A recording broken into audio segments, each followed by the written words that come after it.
Bacaan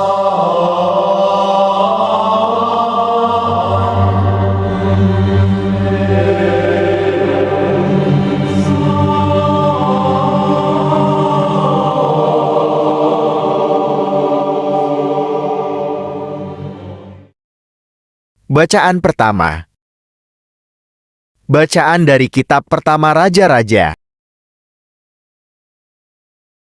Ketika saat kematian Daud mendekat, ia berpesan kepada Salomo, anaknya, "Aku ini akan menempuh jalan segala yang fana. Maka kuatkanlah hatimu dan berlakulah seperti laki-laki. Lakukanlah kewajibanmu dengan setia terhadap Tuhan, Allahmu, dengan hidup menurut jalan yang ditunjukkannya, dan dengan tetap mengikuti segala ketetapan, perintah, peraturan dan ketentuannya, seperti yang tertulis dalam hukum Musa, supaya engkau beruntung dalam segala yang kau lakukan dan segala yang kau tuju. Dan supaya Tuhan menepati janji yang diucapkannya tentang aku, yakni, jika anak-anakmu laki-laki tetap hidup di hadapanku dengan setia, dengan segenap hati dan dengan segenap jiwa, maka keturunanmu takkan terputus dari tahta kerajaan Israel." Kemudian Daud mendapat perhentian bersama-sama nenek moyangnya, dan ia dikuburkan di kota Daud. Dan Daud memerintah orang Israel selama 40 tahun di Hebron. Ia memerintah 7 tahun, dan di Yerusalem ia memerintah 33 tahun. Salomo duduk di atas tahta Daud, ayahnya, dan kerajaannya sangat kokoh. Demikianlah sabda Tuhan.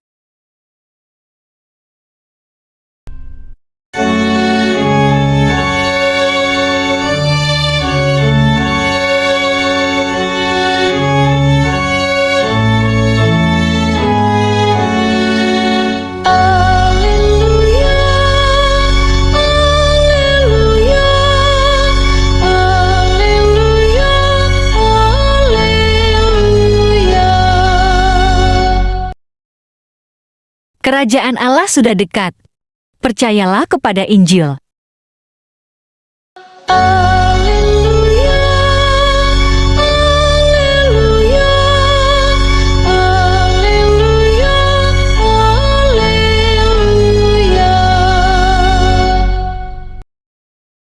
Tuhan bersamamu dan bersama rohmu. Inilah Injil suci menurut Markus.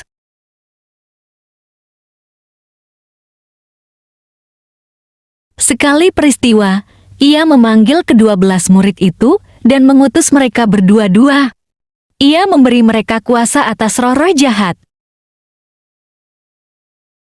dan berpesan kepada mereka supaya jangan membawa apa-apa dalam perjalanan mereka, kecuali tongkat, roti pun jangan, bekal pun jangan, uang dalam ikat pinggang pun jangan. Boleh memakai alas kaki, tetapi jangan memakai 2 baju. Katanya selanjutnya kepada mereka, "Kalau di suatu tempat, kamu sudah diterima dalam suatu rumah, tinggallah di situ sampai kamu berangkat dari tempat itu. Dan kalau ada suatu tempat yang tidak mau menerima kamu dan kalau mereka tidak mau mendengarkan kamu, keluarlah dari situ dan kebaskanlah debu yang di kakimu sebagai peringatan bagi mereka." Lalu pergilah mereka memberitakan bahwa orang harus bertobat. Dan mereka mengusir banyak setan dan mengoles banyak orang sakit dengan minyak dan menyembuhkan mereka. Demikianlah sabda Tuhan. Terpujilah Kristus.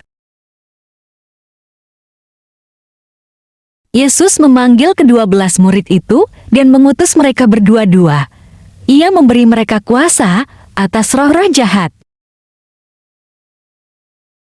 Bapak, Ibu, dan saudara-saudari terkasih dalam Kristus Yesus, yang sudah memutuskan bersedia mengambil bagian tugas perutusan, perlu membaca perikop ini berulang kali, supaya mengikuti petunjuk Yesus tentang tugas perutusan kepada ke-12 muridnya. Di zaman sekarang ini, tugas perutusan terindikasi mengalami distorsi, sehingga melenceng dari tujuan semula pemberitaan Injil agar banyak orang menanggapinya dengan bertobat dan melayani mereka dengan menyembuhkan berbagai penyakit serta membebaskan dari kuasa roh jahat. Penyimpangan bisa terjadi disebabkan terkontaminasi oleh hal-hal kedagingan untuk memuaskan kepentingan pribadi. Mulai dari hal kecil, misalnya haus akan pujian atau mencari popularitas, hingga ke hal-hal besar, mencari keuntungan berupa uang atau harta duniawi. Bapak, Ibu, dan saudara-saudari terkasih, mewartakan Injil berupa khotbah atau menulis renungan atau merekam video bertujuan mendapatkan uang untuk kepentingan diri sendiri. Penginjilan maupun pelayanan rohani yang bertujuan mendapatkan uang akan mudah sekali menggoda dan menyeret orang tersebut kepada kedagingan dan bisa terikat oleh mamon.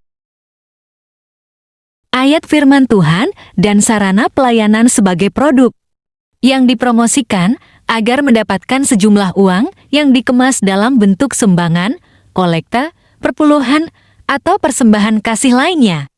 Ingatlah dan tanamkan dalam pikiran dan dalam hati kita bahwa tugas perutusan seyogianya didasari kesadaran memberitakan kabar sukacita Injil tentang keselamatan dan kehidupan kekal di surga kepada banyak orang agar mereka menerima Yesus Kristus sebagai Tuhan dan Juru Selamat manusia. Bapak, Ibu, dan saudara-saudari terkasih dalam Kristus Yesus, tugas pelayanan rohani seyogianya didasari kasih dan didorong hati yang berbelas kasihan. Melihat penderitaan orang lain sehingga berupaya menolong mereka terbebas dari kesulitan hidup. Hal ini tidak boleh dilupakan bagi setiap orang terlibat dalam tugas perutusan dan tugas pelayanan rohani. Jika masih ada tujuan untuk kepentingan pribadi secara terang-terangan atau secara tersembunyi, maka lebih baik tidak terlibat di dalam tugas perutusan dan tugas pelayanan rohani. Alasannya sangat jelas jika Anda baca dan renungkan nasihat Yesus kepada ke-12 muridnya. Ketika mengutus mereka berdua-dua, Markus pasal 6 ayat 8-11. Tugas perutusan dan tugas pelayanan rohani itu bukan termasuk profesi yang menuntut kualifikasi pendidikan dan keahlian tertentu. Seorang pemberita Injil menerima talenta dan karunia dari Tuhan secara gratis. Demikian juga seorang yang melayani ditambahkan berbagai karunia oleh Tuhan ketika sedang mengerjakan pelayanan. Latar belakang ke-12 murid Yesus yang kita kenal sebagai para rasul bukanlah dari kalangan terpelajar dan intelektual dan bukan dari kalangan orang kaya. Tetapi mereka dipilih Yesus dan diberikan kuasa Tuhan ketika mereka mendoakan orang sakit dan menjadi sembuh. Kuasa mengusir roh jahat dan kuasa saat memberitakan Injil Kerajaan Allah. Kuasa dari Tuhan itu tidak hanya khusus untuk para rasul, tetapi kepada setiap orang percaya kepada Yesus, terutama ketika melakukan tugas perutusan dan tugas pelayanan rohani. Bapak, Ibu, dan saudara-saudari terkasih, mari kita baca Markus pasal 16 ayat 17 dan 18. Tanda-tanda ini akan menyertai orang-orang yang percaya. Mereka akan mengusir setan-setan demi namaku. Mereka akan berbicara dalam bahasa-bahasa yang baru bagi mereka. Mereka akan memegang ular, dan sekalipun mereka minum racun maut, mereka tidak akan mendapat celaka. Mereka akan meletakkan tangannya atas orang sakit, dan orang itu akan sembuh. Selanjutnya, Bapak, Ibu, dan saudara-saudari terkasih, ada yang menarik untuk diperhatikan di mana Yesus mengutus para murid pergi berdua-dua. Apa tujuannya? Memang tidak dituliskan dalam Injil apa alasan perutusan secara berdua-dua. Namun kita bisa menafsirkan maksud Yesus bila dikaitkan dengan ayat 8 dan 9. Para murid dinasehati tidak membawa apa-apa kecuali tongkat, alas kaki, dan satu helai baju. Sedangkan uang, roti, dan ikat pinggang tidak boleh dibawa. Jelaslah Yesus tahu bahwa uang, roti, dan ikat pinggang menjadi penghalang yang berpotensi menghalangi tujuan perutusan, termasuk juga tujuan pelayanan rohani. Ikat pinggang di sini bukan hanya berupa benda dan barang, tetapi bisa menunjukkan sesuatu yang mengikat diri kita. Bapak, Ibu, dan saudara-saudari terkasih dalam Kristus Yesus, dengan mengutus secara berdua-dua, supaya ada sinergi dan bisa saling bantu, serta saling menasehati. Bapak, Ibu terkasih, perutusan dan pelayanan rohani hendaklah ada seorang mentor yang berfungsi menasehati dan menjaga agar bila terjadi distorsi dan penyimpangan segera terdeteksi dan segera dapat diatasi. Bapak, Ibu, dan saudara-saudari, perlu kita ketahui bahwa Gereja Katolik sangat ketat mengawasi pewarta dan penginjil seorang awam terlibat dalam pelayanan rohani, termasuk para imam diawasi oleh paroki dan keuskupan atau hierarki gereja yang lebih tinggi dari orang yang bersangkutan yang lakukan tugas perutusan atau pelayanan rohani. Bapak, Ibu, dan saudara-saudari terkasih dalam Kristus Yesus, semoga Anda yang tergerak hatinya mau melakukan tugas perutusan dan tugas pelayanan rohani.